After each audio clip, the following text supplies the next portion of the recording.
너 우리 경기도의 경기라는 이름이 내년이면 무려 1000년이 되는 거 알아? 1000년?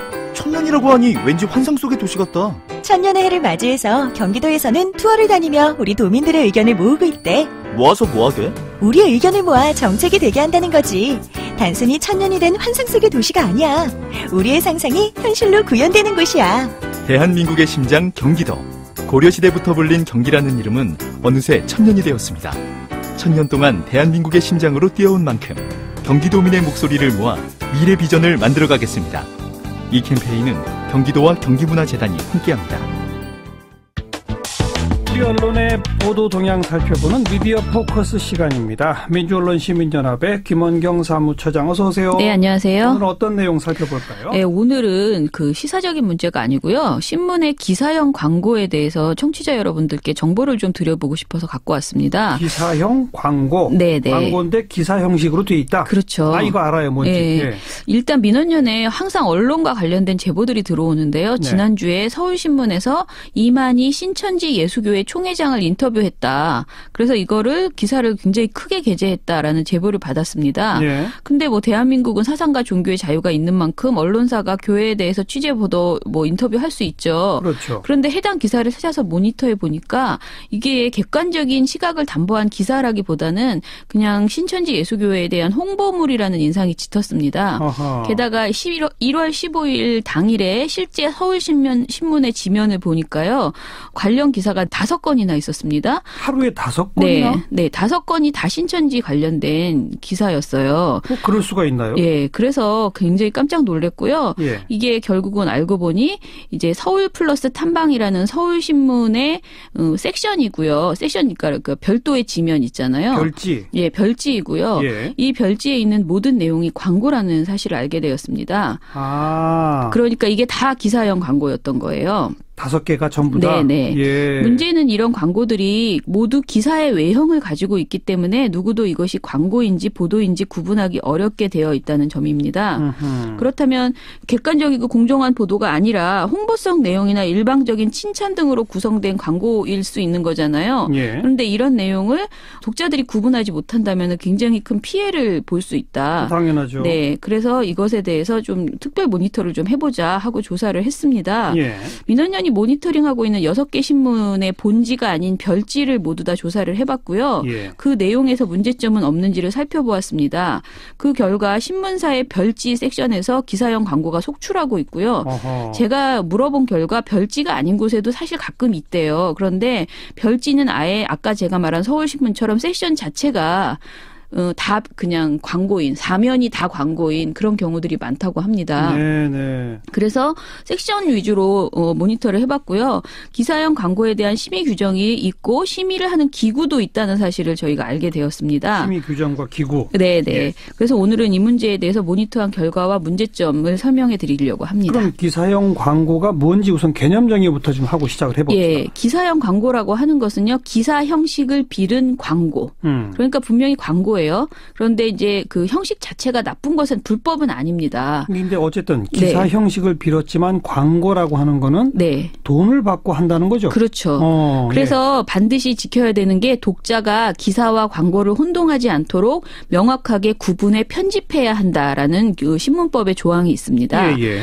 그래서 편집인의 기사형 광고 편집 기준 준수 여부를 심의하는 곳이 있고요. 바로 한국자율광고심의기구라는 것이 있어서 네. 이 안에 기사형 광고 심의위원회가 구성되어 있습니다. 아예 기사형 광고 심의위원회가 따로 있다. 네네. 예. 이 심의위원회에는 또 규정이 세 칙으로 따로 마련되어 있어요. 네. 그래서 적용 범위가 신문, 잡지, 인터넷 신문, 인터넷 뉴스 서비스를 모두 포함한다고 하고요. 예. 기사형 광고에. 예. 그리고 심의하는 대상은 그 기사형 광고 편집 기준의 위반에 관해서 신고를 받거나 그러니까 신고하는 시민들이 신고하는 내용을 다 심의해 주고요. 네. 그리고 스스로가 또 수집한 것들도 이제 심의를 한대요. 그런데 발행일로부터 1개월이 지나지 않은 경우에만 심의를 한다라고 합니다. 예. 제가 이렇게 열심히 설명을 한 이유는요. 지금 언론계에서 또 하나가 되고 있는 문제가 기사형 광고가 아니고요.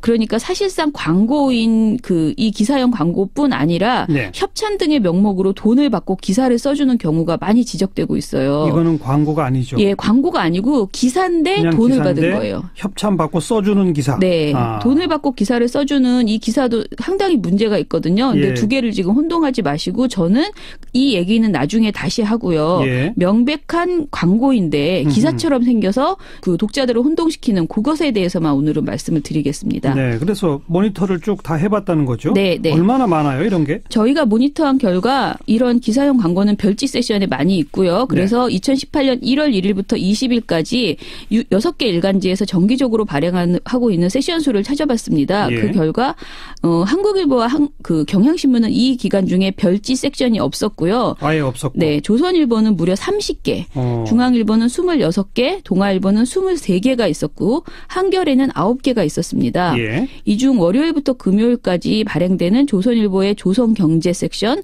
중앙일보의 비즈니스 섹션, 동아일보의 브런치 타임 섹션이 있고요.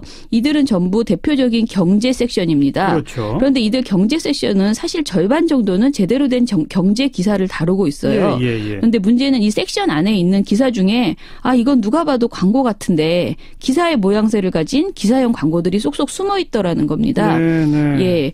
그리고 또 한편으로는 이건 누가 봐도 그냥 명백한 광고 섹션이다. 아까 서울신문처럼 예. 그런 것도 있었습니다. 예를 들면 동아일보의 화재의 분양 현황, 조선일보의 분양 리포트, 중앙일보의 분양 포커스 등은 거의 대부분이 분양 정보를 제공한다는 명목으로 사실상 분양 광고를 내고 있는 그런 섹션이었습니다. 아파트 분양 광고를 네. 별도의 сек션으로 만들어준다. 그렇죠. 예. 한겨레는 서울 N이라는 금요일 섹션이 있는데요. 이것은 서울시 정책 광고에 가까운 내용이었습니다. 그런데 이 모든 내용이 일반인이 보면 기사인지 광고인지 굉장히 혼동스럽다. 네. 이렇게 보실 수 있습니다. 근데 핵심은 이게 광고인지 기사인지 독자가 분명하게 느끼도록 구분해서 편집해야 한다 이거라고 그랬잖아요. 네네.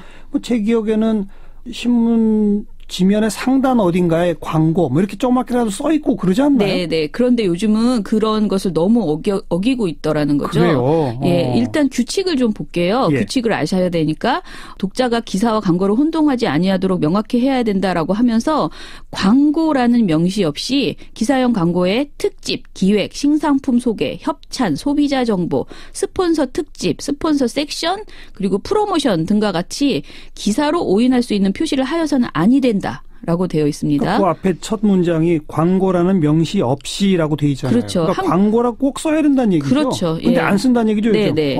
그런데 예외가 있어요. 이거는 안 해도 된다 하는 건 일반 기사와 구분된 박스 등으로 독자가 명료하게 광고로 인식할 수 있는 기사형 광고의 경우에는 예외로 본다는 거예요. 그래요? 두 번째는 헤드라인이나 제목 카피에서 광고하고자 하는 기업명, 상품명 등의 명시 또는 광고 대상물의 사진이나 이미지를 보고 독자가 아주 명료하게 이건 광고다라고 인식할 수 있는 기사형 광고는 괜찮대요. 그리고 세 번째는 공공기관 및 지방자치단체의 공익적인 기사형 광고도 괜찮답니다. 그래요? 그래서 아까 제가 한겨레 말씀드렸잖아요. 서울시 정책 광고. 네, 그것은 괜찮다는 거예요. 그 광고라는 표시를 쓰지 않아도. 아하. 예, 이게 예외라고 합니다. 그러니 제가 이걸 여쭤보니까 그냥 이건 누가 봐도 광고라고 생각되는 기사라는 느낌이 안 드는 광고 그 편집을 그렇게 해서 네. 그런 게 있대요. 우스꽝스러워 보이는 그런 건 괜찮다는 의미라고 합니다. 예. 그리고 의료 기사형 광고의 경우에는 의료 광고 심의 인증 필이라는 내용을 이제 적는 경우가 있는데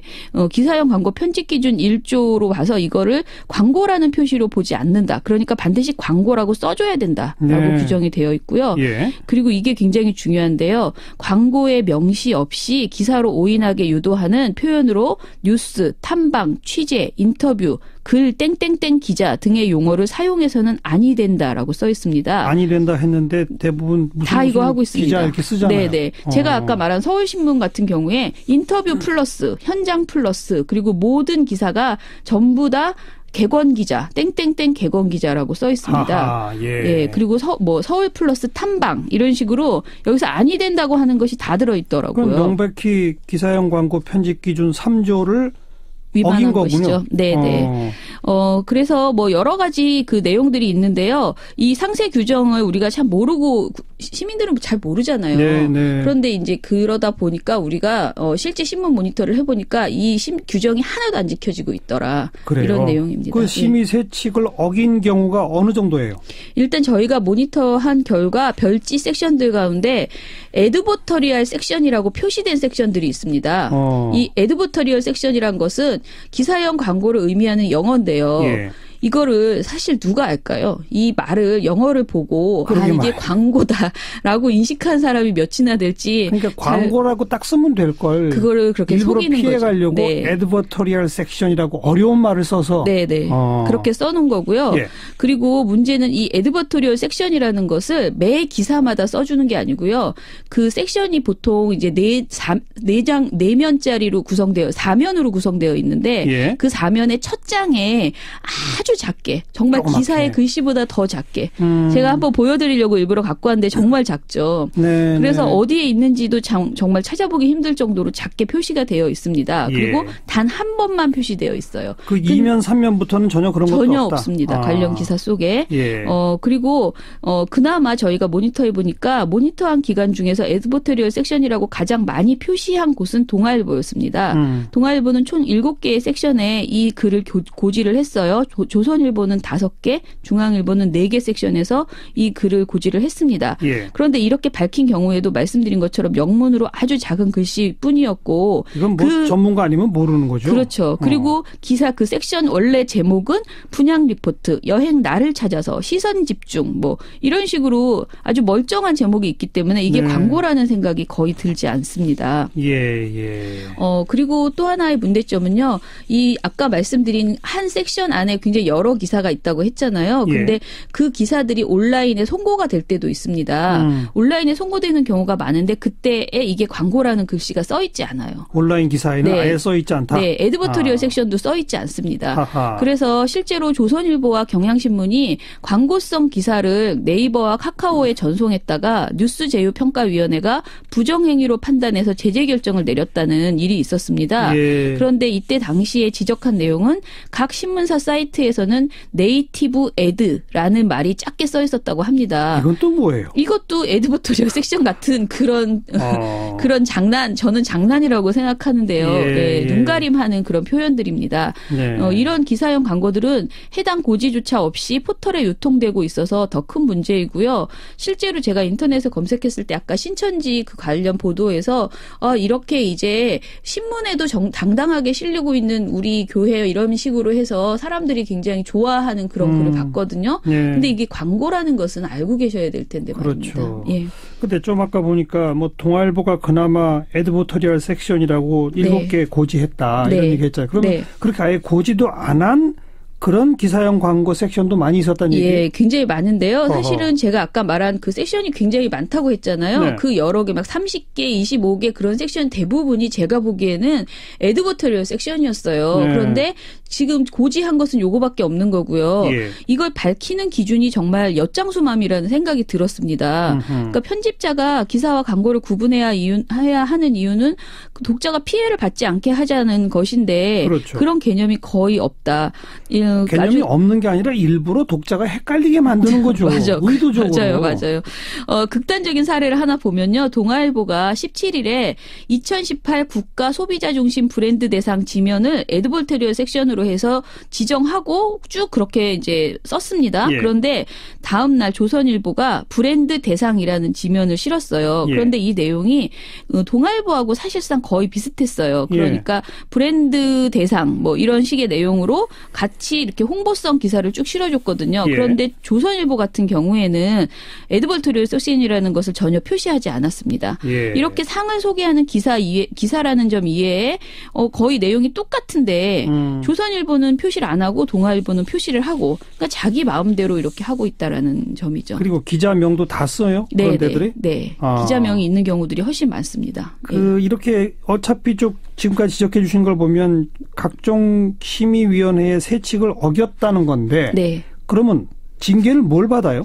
징계를 받긴 받는데요. 주의나 경고 등의 징계가 나오는데 정말 놀란 게 제가 전화로 이제 여쭤보니까 이 징계가 아무런 실효성이 없었습니다. 그래요? 그냥 심의를 하고 있다는 것에 의의를 둬야 되는 수준이고요. 실제로 이것 때문에 과태료를 받거나 이런 일이 없었습니다. 예. 그런데 2007년 기사를 검색해 보니까 문체부가 당시에는 과태료를 부과하기로 했다라고 기사가 나와 있어요. 예. 그래서 왜 이렇게 부과하기로 했는데 지금까지 부과된 것이 없냐 이렇게 물어보니까 이 법이 바뀌어서 이명박 정부 들어서 신문법이 개정되면서 과태료 부과 조항이 없어졌다는 겁니다. 아이고, 예. 예, 그래서 지금은 전혀 실효성이 없는 그런 알겠습니다. 심의를 하고 있다고 합니다. 그냥 광고 자율 심의기구니까 자율기구니까 네. 뭐 경고했다, 주의했다, 네. 뭐 권고 조치했다. 네. 이걸로 끝이라는 얘기죠. 그렇죠. 예. 이런 기사형 광고 때문에 피해를 보는 독자들도 있죠. 예, 실제로 있고요. 그리고 실제 최근 사례가 있습니다. 2012년에 이런 판결이 있었는데 30대 주부가 어떤 쇼핑몰에 기사형 광고를 본 거예요. 예. 쇼핑몰 관련돼서. 예. 그런데 그 유력 언론사들에서 기사형 광고를 막 내고 있으니까 그걸 믿고 그 쇼핑몰에서 구매를 했는데 사기를 당했다는 겁니다. 그래서 그때 당시에 그 쇼핑몰 피해자들이 고소를 했습니다. 네. 그래서 허위 광고를 게재했다면서 디지털 조선일보, JQB 인터랙티브 등 언론사 4곳을 상대로 손해배상을 청구를 했는데 예. 법원이 3,300여만 원을 배상하라며 원고 일부 승소 판결을 한 바가 있습니다. 예. 당시 재판부는 H쇼핑몰의 광고가 기사 형태로 돼 있어서 일반 독자들은 보도기사로 오해할 수 있으므로 언론사는 기사형 광고가 진실인지 확인해 게재할 의무가 있다라고 네. 판단을 했습니다. 먼저 제도부터 빨리 바꿔야 되겠군요. 네, 저는 정말 이게 제도가 빨리 바뀌어야 되고요. 그리고 예. 일단 별 실효성은 없지만 그 신고도 많이 해주시면 좋을 것 같고요. 예. 그런 것들이 쌓여서 심의가 이렇게 많이 되고 있는데도 이게 실효성이 없다라는 식으로 문제 제기를 해야 되겠다라는 생각이 들었습니다. 네, 광고인데 기사인 것처럼 독자들을 눈속임하려는 언론사. 네. 너무 속보입니다. 예. 수고하셨어요. 감사합니다. 민주언론시민연합 김원경 사무처장이었습니다.